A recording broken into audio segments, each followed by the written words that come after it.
We are called to be. What does this look like?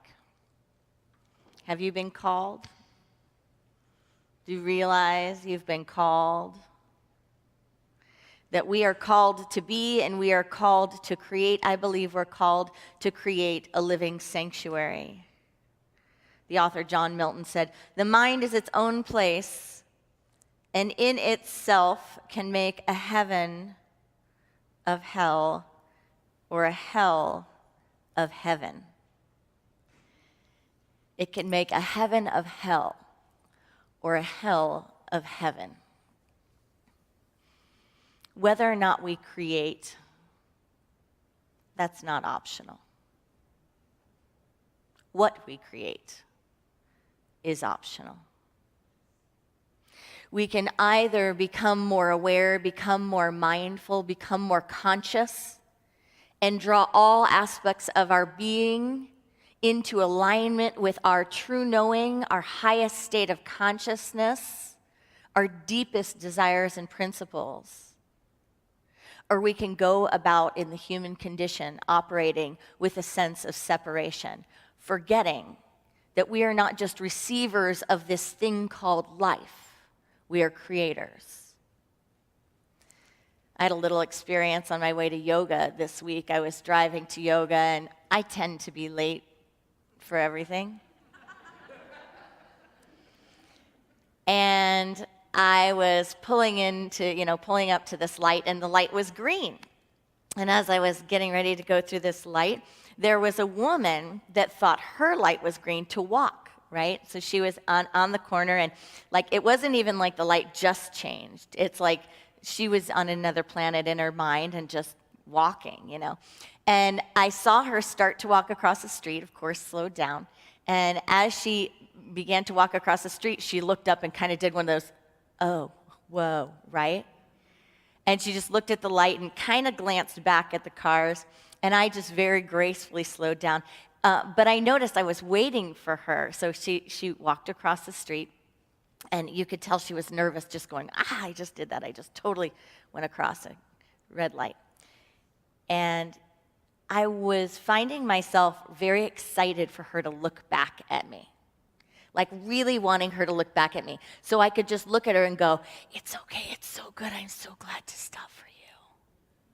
I just wanted to burst that at her. I just wanted to beam that at her. I just wanted her to turn around after walking through a complete red light and crossing the street in front of ongoing traffic. I just wanted her to turn around and see my eyes and get to go, I love you, it's all good. And she didn't. She actually just kept walking and kind of had her head down oh my God. Because I'm sure, right, what was probably in her mind is that if I look up, I will see that look of disgust, that look of annoyance, that look of, I don't even have the time for this, what is wrong with you? That look of disappointment, that look of disregard.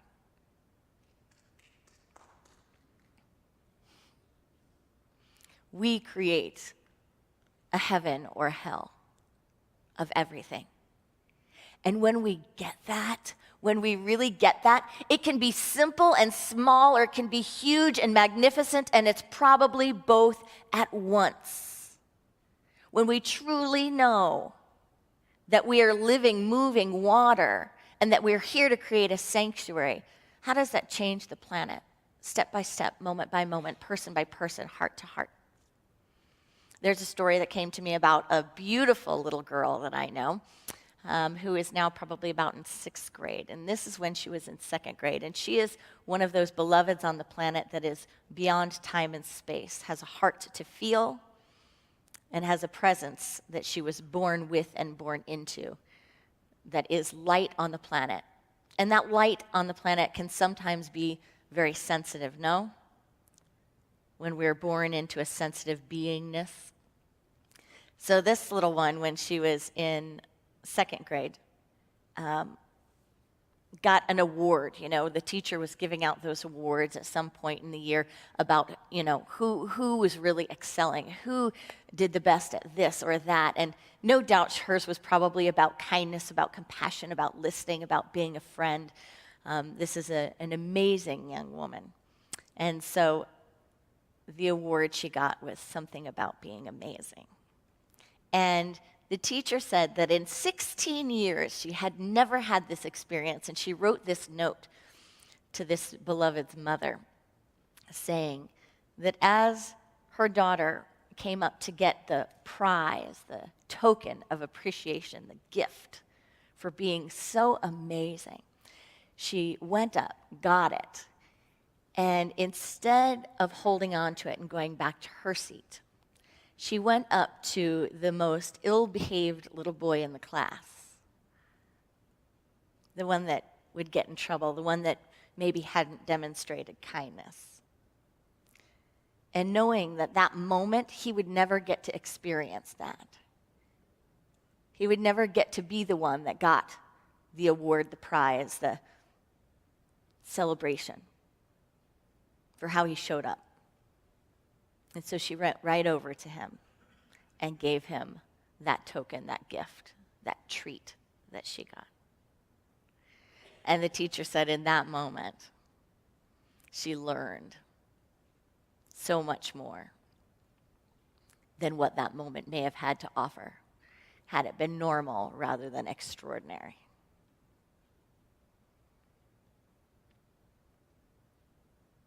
Whether or not we create is not optional.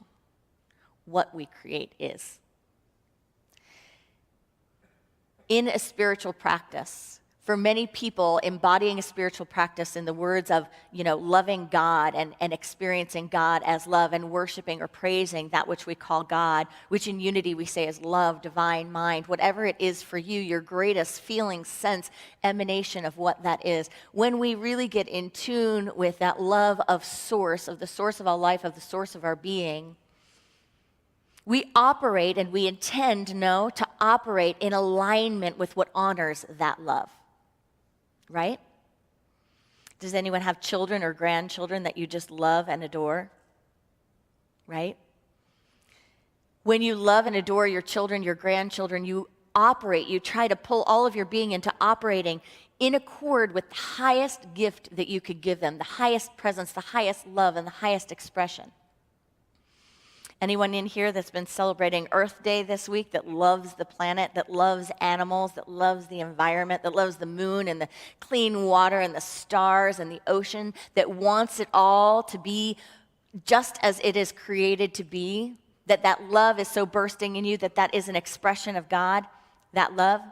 So we've got God as source, we've got God in expression as our brothers, our sisters of humanity, children, grandchildren, and we've got God expressing as the environment, as animals, as the waters, as the mountains, as the rain.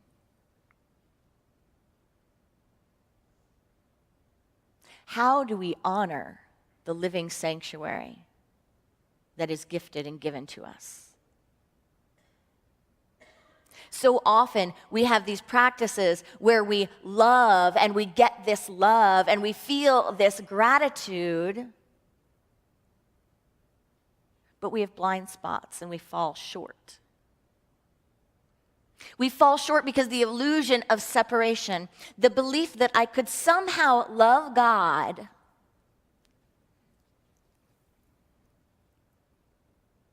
but if there is a transgender youth and I don't understand because I haven't walked that path, because that's not my way, that's not my knowing, that's not my experience of life or self or sexuality, that then we crucify, demonize, separate, judge,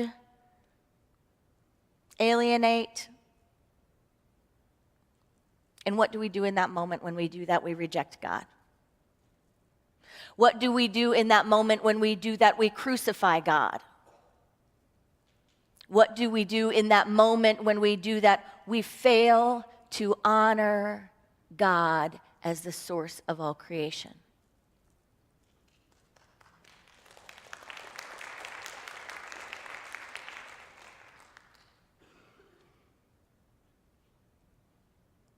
We love children. The Native Americans teach that we must have a sense of separation that goes 7 generations out, that they knew enough about the mind to know that if you don't put a principle or a practice in place, the mind will become separate, the mind will think of itself, the mind will satiate its own needs and not look ahead. So they created a practice of 7 generations out. So every decision I make, I must not look to only this life and this time period, but I must look forward for 7 generations.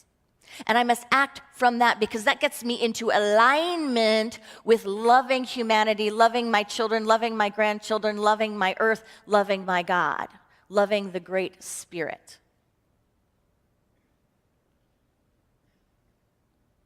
It's so easy, though, isn't it, to step back and go, I'm doing the best I can. But if we fail to recognize the incongruency with loving our children and our grandchildren and loving our brother and sister, loving humanity, on the one hand, while we continue to create problems, pollution, toxicity, hell on earth for the future, we are out of alignment with our love, are we not? We are out of alignment with what we are called to be. We are out of alignment with creating a living sanctuary.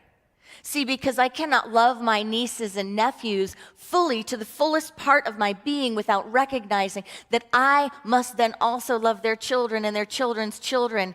And the love that I have for your children and your grandchildren is a love that does not stop with an idea or with a heart feeling. It must, in order to be in its full capacity, expressing and powerful, it must embody and encompass unity's 5th principle, which is act. Act. Act. It is not enough to know these truths. We must act on them and make them come alive. And so when we do, we look at all of it and we say, how may I elevate my thinking? How may I elevate my action? How may I act in this global world to create a living sanctuary? And in fact, isn't it true that we don't even need to create it?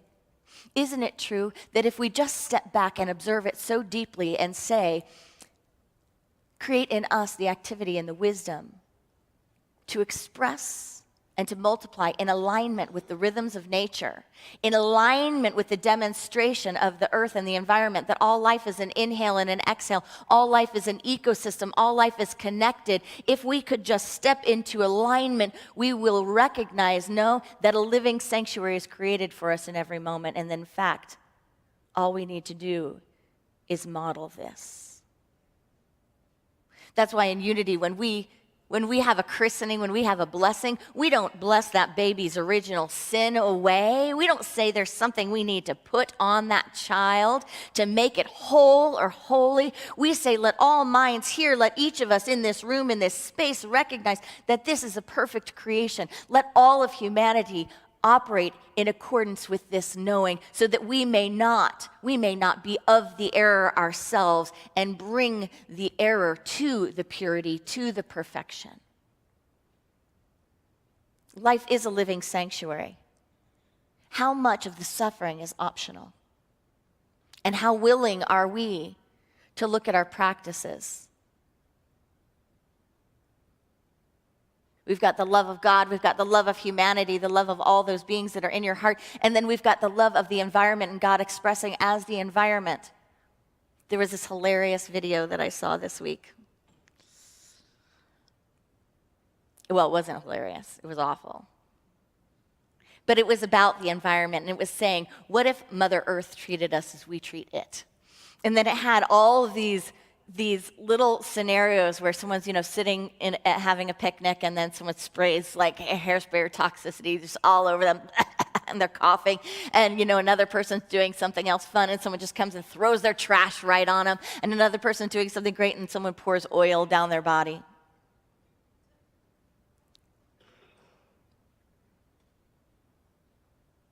Many deep in the spiritual practice say that what we do to one, we do to all. What we do to the environment, we do to God. What we do to the earth, we do to our grandchildren. What we do affects everything because we are one, no? We are one. And we're not here to be consumers, we're here to be creators. We're here to create. And our time on the planet is powerful because we create a living heaven or a living hell. And it's completely up to us. So are we willing to take on this practice? You know, in Unity, we teach that prayer is one of the fundamentals of a spiritual practice, one of the fundamentals, but we don't always tell you that prayer can be dangerous. We don't always say that prayer can be radical and dangerous. Because something happens when we pray. And there are many ways to reach enlightenment. There's many ways to reach awakening. There are many ways to live a life of mindfulness. And certainly one is through science and reason and just looking at what makes sense. What makes sense? It makes sense to the mind that I cannot destroy something and expect for it to be there for me. I cannot press out God's love expressing as any human being and not be lowering the consciousness that I am capable of expressing and being as this source in expression. I cannot reject one of God's creations, one of my sources, beloveds, and not reject myself. So reason and science, that's one way to see it. Another way to wake up to it is just through love, just through the heart-crushing love that we get on this human journey and this human experience. But the other way to wake up is through prayer. And that can be dangerous. Because when we really, truly engage in the practice of prayer, we go in sometimes with questions and we go in with wonderings, or we go in simply with an open heart and an open mind so that we may be changed.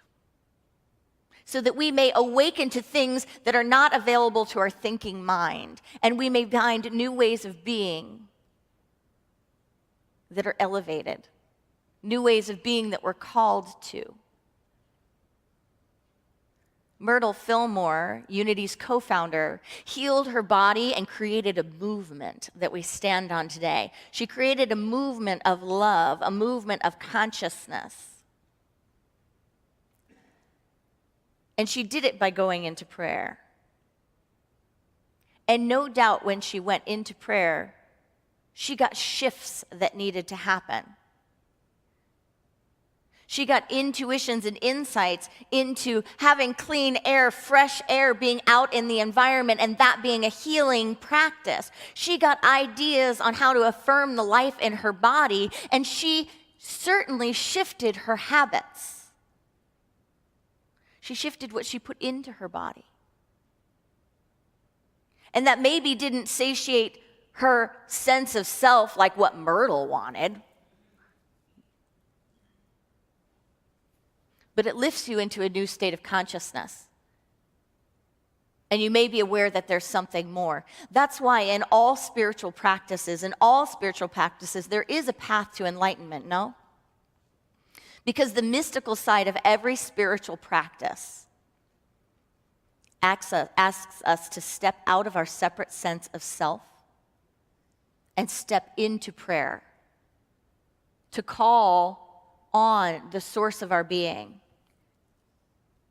to listen to what in Unity we call divine wisdom. And we say that it is everywhere present and that it is inexhaustible, that one cannot use it and diminish it for another, but in fact, every time we use it, it is available in its perfection and its wholeness for all. And when we enter that practice, no matter what religion or non-religion we're in, we get insights and we get awakenings. And when we utilize those awakenings, we step into alignment with our true visions, with our true desires.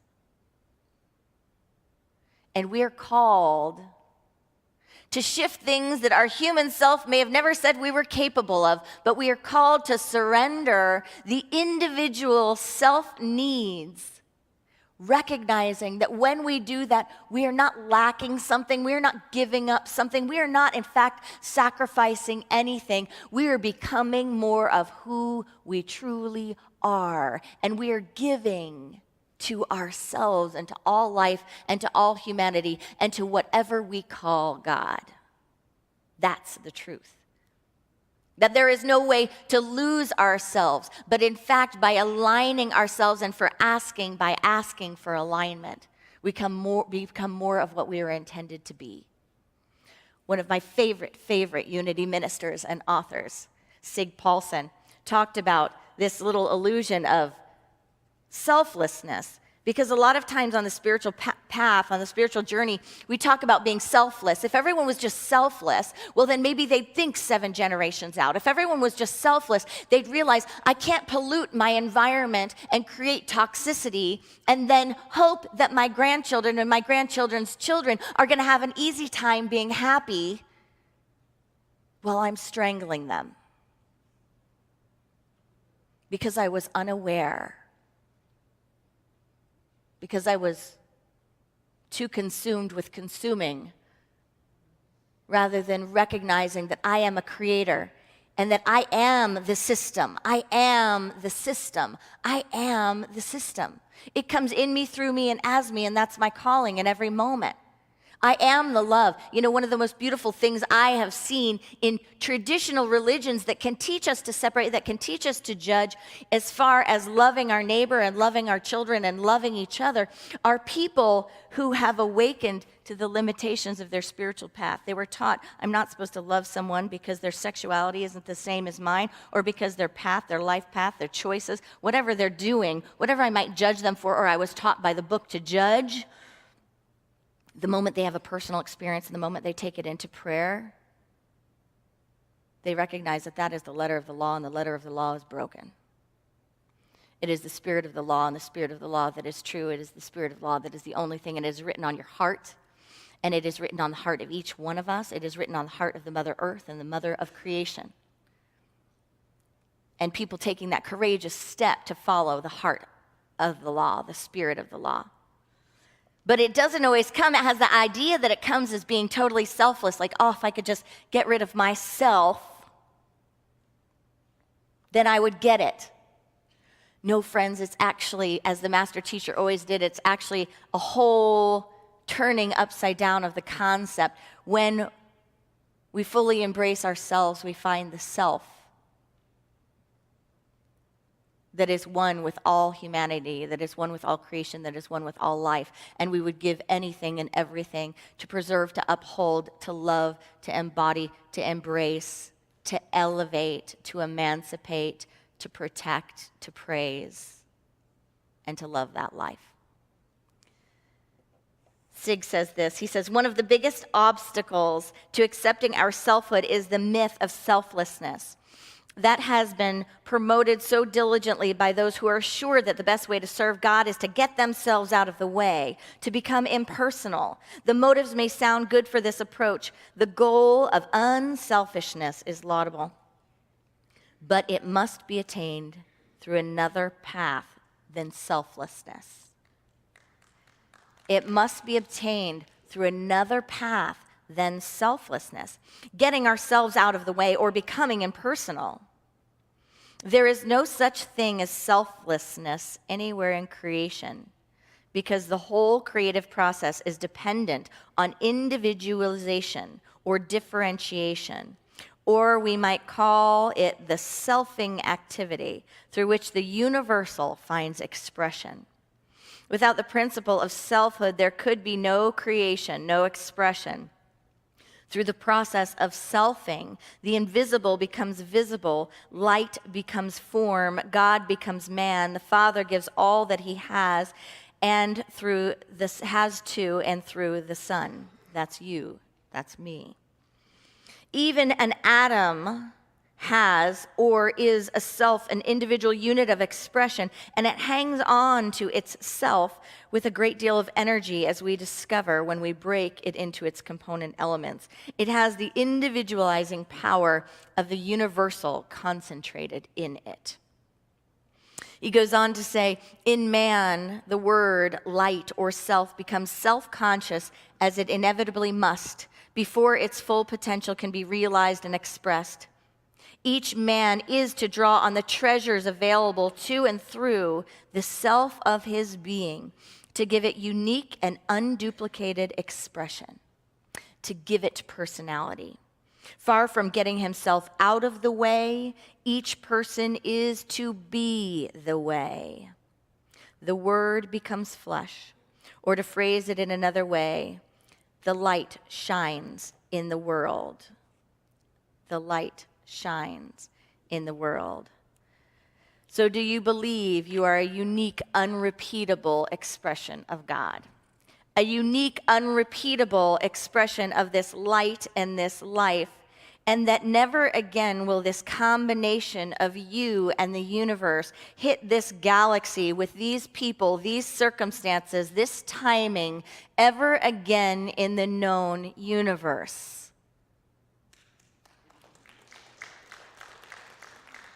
We are called to be, no? We are called to create a living sanctuary.